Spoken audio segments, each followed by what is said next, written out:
Billions of dollars come into the state of Florida each and every year. I mean, come on, it's tourism. That's what we do. So tourist tax dollars, where in the world is all of this money going, and how does it benefit you? That's today on In Focus.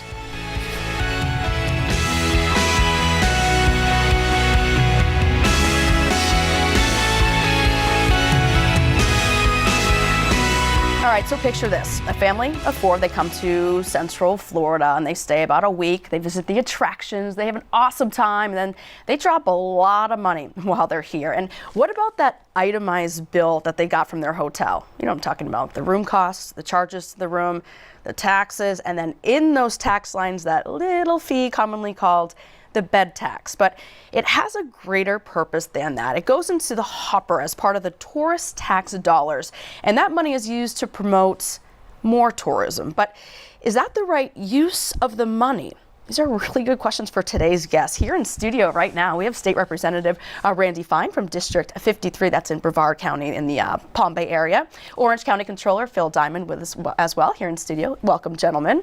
And you're welcome. And in our Tampa studios, Pinellas County Commissioner Ken Welch, who will be the chair of the commission in 2018, and Robin Solly, the president of the Tampa Bay Beaches Chamber of Commerce. And we certainly thank you all for being with us today. So, Phil, I do want to start here with the basics. So how much money annually are we talking about, and what specifically can it be used for?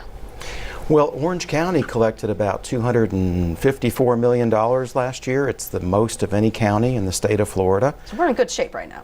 We had a very good year, yeah. Absolutely. Okay, so but what can this be used for though? Tourism purposes, what does that mean?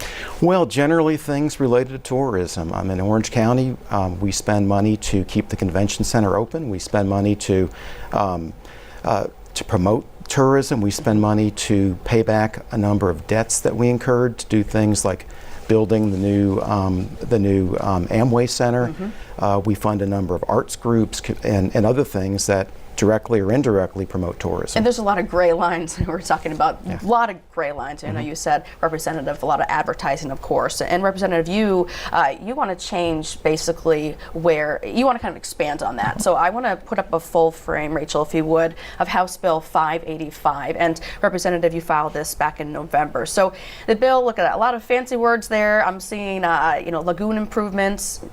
Perhaps that money can go to that. Also, you write public facilities. So, Representative, are we talking about things like roads, drainage, sidewalks? What specifically do you want?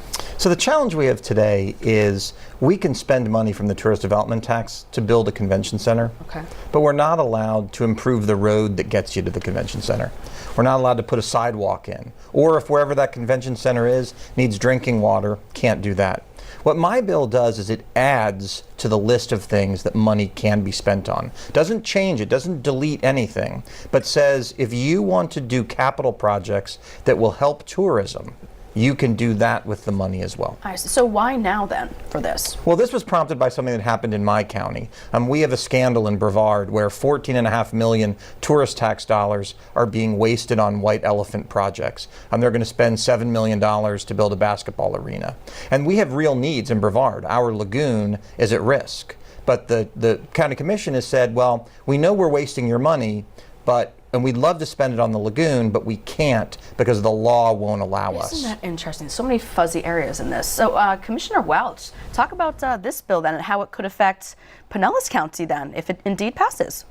Well, I think transparency matters, and I think what Representative Fine referred to is a good example that at the end of the day, you have to hold your local elected officials accountable for how they spend those funds. Here in Pinellas, we have a much different process. I think a high level of accountability and transparency in the way we spend those funds. We have dedicated at least 60% of all of our tourism bed tax dollars, which is about $55 million last year, to operations and marketing to support tourism in Pinellas County. That is what those dollars are essentially for. And out of the remaining 40%, we fund things like beach nourishment, which is very important.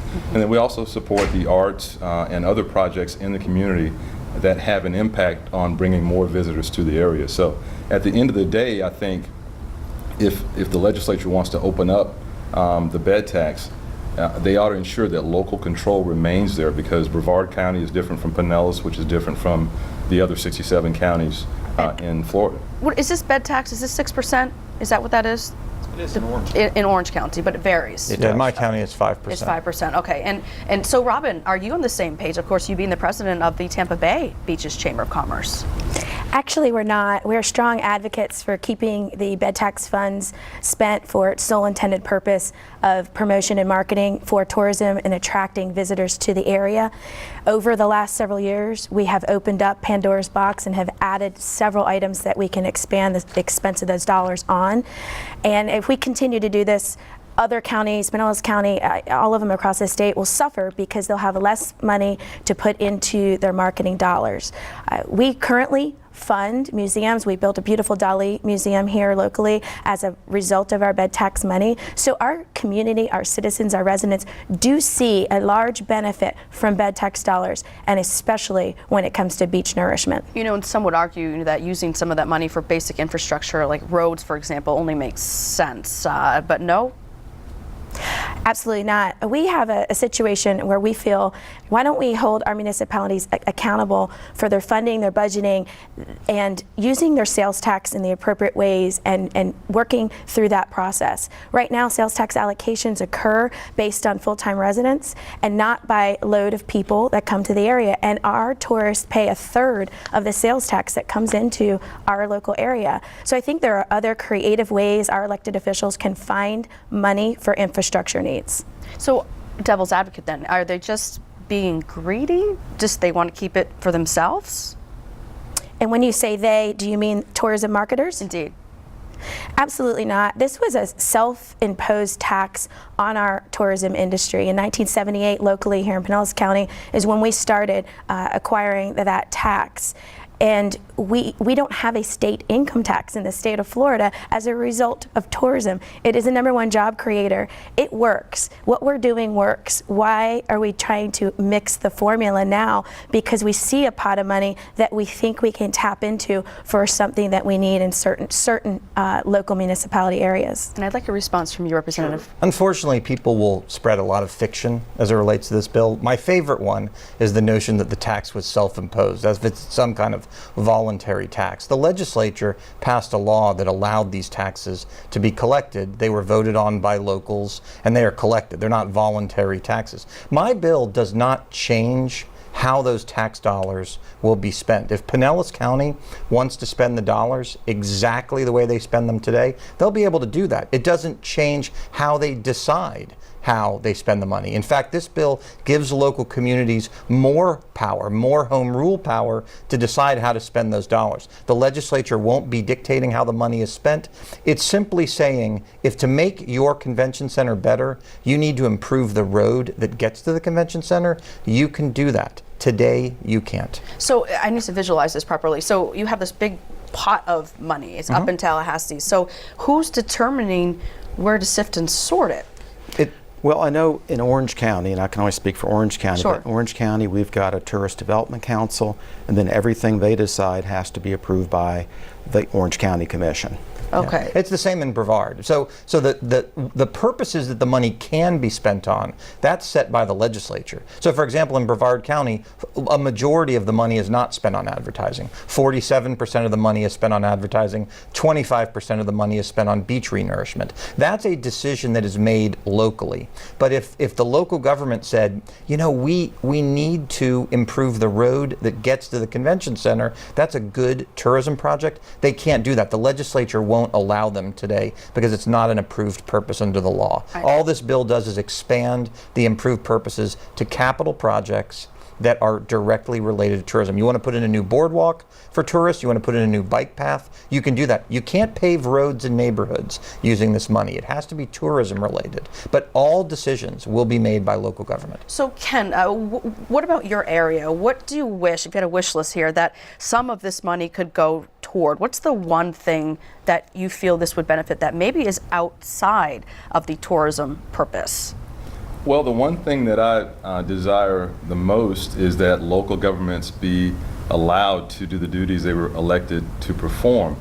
As we talk about flexibility in the bed tax, let's remind ourselves that in 2018 November, there'll be a homestead exemption referendum that will have a $40 million impact on Pinellas County if it's passed. So on one hand, the legislature has put forward an additional homestead exemption that is not a tax reduction, but just a tax shift that will reduce by $40 million what the county can do locally.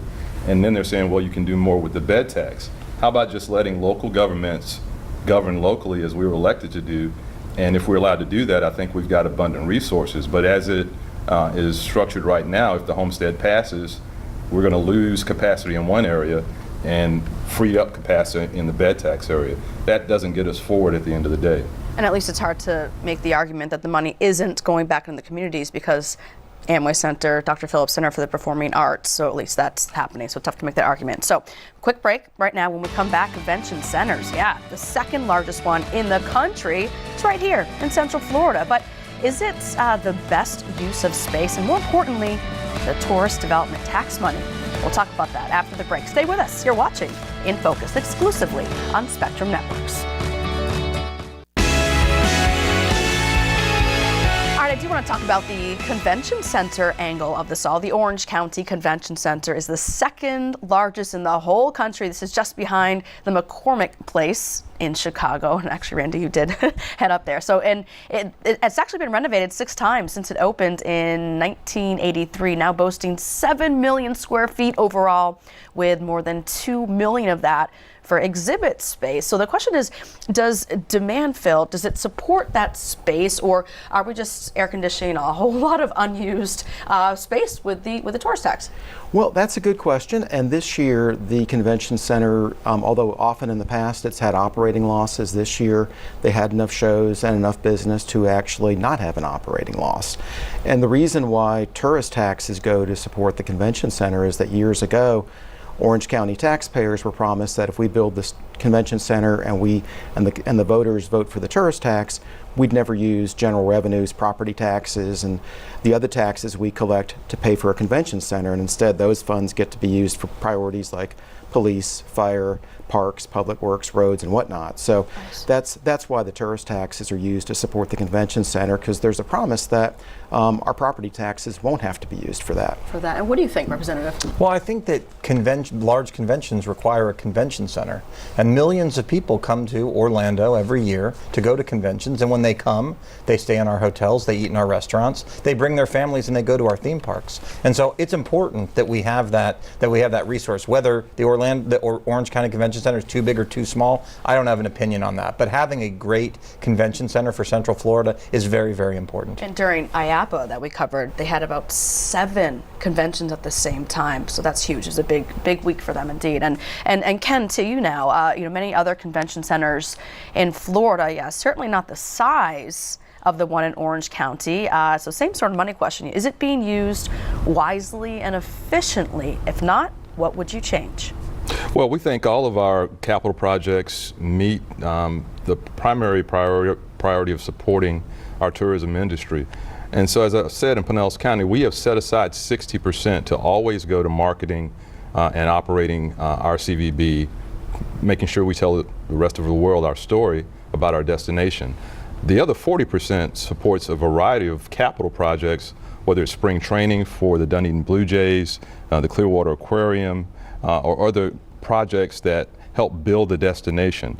And so we go through a process where we have community input, organizations can apply for dollars, and then we fund those capital projects every 2 years. So I think, again, we have a very accountable and transparent process, but at the beginning of the process, we've set aside 60% to always support the destination. And Robin, what about you then? Do you think that it is being used efficiently? What do you say about that? Well, of course it is, and it's within the current Florida statute to use it in that matter. And what we're talking about today is opening it up and extending the use of those funds for a purpose that's currently not legislated. And Representative Fine has filed the bill to make that change. And we as an organization and an industry, especially here locally in Pinellas, don't agree with that, because we keep adding to the list of things that soon some of our counties, some of our municipalities won't have as many marketing dollars to attract tourists. A Convention and Visitors Bureau, it attracts people from all over the world to attend those conferences. They spend their money, they increase the sales tax collections as well. That's within the current guidelines of how we operate in tourism. And I'd like you to respond, Representative Fine. Sure. My bill doesn't change how people make those decisions. Those same local governments, if in Pinellas County they want to continue to spend 60% of their money on advertising of the community, they'll be able to do that. But in other counties where they say, look, we advertise enough, we'd like to take some money and we'd like to use it to improve the infrastructure around our convention center. We'd like to put in a boardwalk on the beach. We'd like to put in a bike path. They'll be able to do that as well. This bill does not change the way in which they decide how the dollars are spent. It's completely unchanged. Just gives local governments and local tourist development agencies a little bit more flexibility for them to decide the best uses of the money. And Robin, back to you. Your response?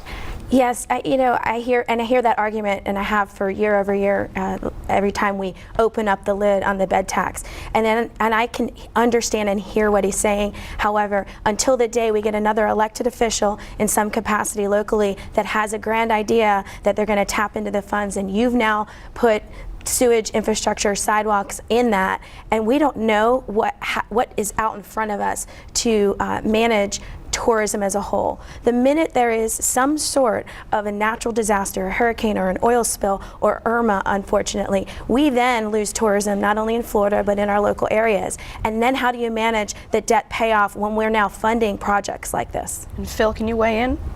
Well, in the middle, like, real quickly. I think one thing to keep in mind is that the tourist tax is pretty volatile. I mean, you don't know from year to year exactly what it's going to do. You might have a great year, but then you might have a year like a 9/11 or a Great Recession kind of year where your collections drop by 15 or 20%. And this year's a good year, though. This is a good year. I like good news like that. Okay, awesome. All right, when we come back, all these tourist destinations, the money flowing in. So what does that mean for you, right? We're going to talk about that next, right here in Focus. Stay with us.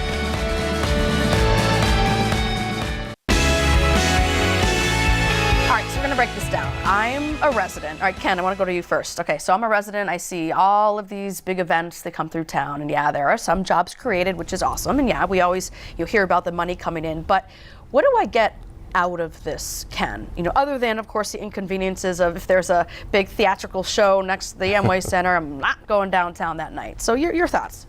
Well, I'd say we get the quality of life that we enjoy here in Pinellas County.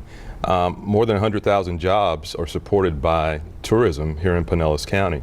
Our visitors contribute, as Robin said, more than a third of our 1% infrastructure tax that we call a penny for Pinellas that helps build everything from police stations to fire stations to libraries. Tourists, visitors contribute to that. And our voters in November re-upped that penny for Pinellas for another 10 years. So this will be the fourth decade of that tax, and tourists contribute to that. So those are two benefits right off the bat that our tourists bring to our community.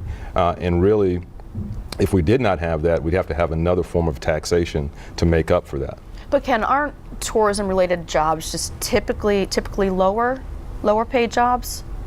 I think they run the gamut from management jobs to jobs that are typically lower paid jobs, jobs in our hotels and housekeeping and those kinds of things. But it is the number one driver for our economy. Now, we have a diverse economy, but tourism is one of the main drivers. So Robin, for you now, what are we getting out of this? Your response. Locally speaking, here in Pinellas County, our number one attraction to this county is our beaches. And so part of our bed tax collections do fund beach nourishment along with a match to the federal and state granting process. And we've had the ability to build and enhance beautiful cultural activities. The arts programs are, again, I'll mention the Dali Museum. We're getting ready to invest funds to the Clearwater Marine Aquarium, Ruth Eckerd Hall. Our community, our residents, take part in that. They participate. It enhances the total quality of life locally. And we thrive as a community. We're growing, and we can't do that without tourism. We can't do that without tourism promotion and marketing and the staff that's continuously working to bring those visitors to our area. And Representative Fine, what about the accountability factor. So all this money just flowing around. So where's the oversight? And should the public know exactly what those tax dollars are used for, even though they might not necessarily have paid for them since we're living right here? Well, the public does know. It's public where those dollars are spent. And I would agree. I mean, in my county, they spend 25% of the money on beach renourishment. The vast majority of people who go to the beach in Brevard County are locals. Certainly tourists come to go to the beach, but locals go to the beach too. In our county, though, we have a crisis in the Indian River Lagoon. It's a $4 billion tourism asset. We put billboards up showing people going fishing in the lagoon, yet our lagoon is in bad shape. We think it would be great to allow some of that money that may get spent on the beaches to also be spent to clean up the lagoon. My bill will ensure that can happen. And briefly about accountability? Well, as far as accountability, we put that information on our website, and so people can see where it goes. And then as far as what we get in Orange County, some of the things that people may have seen over the years where the tourist tax has helped out has been the Arts Center, the Citrus Bowl, you see things like the Science Center, the History Center, things that our kids go to, the schools go to, and things that people might enjoy. So there definitely is that for people, in addition to all the reasons why you want to have a healthy economy and you want to have a good tourism industry. I can't believe it's time to wrap right now, but I do want to know that tell you all that House Bill 585. We'll be watching that this session. Panel, thank you so much, everybody. And folks, thank you so much for watching In Focus. We'll see you right here next week.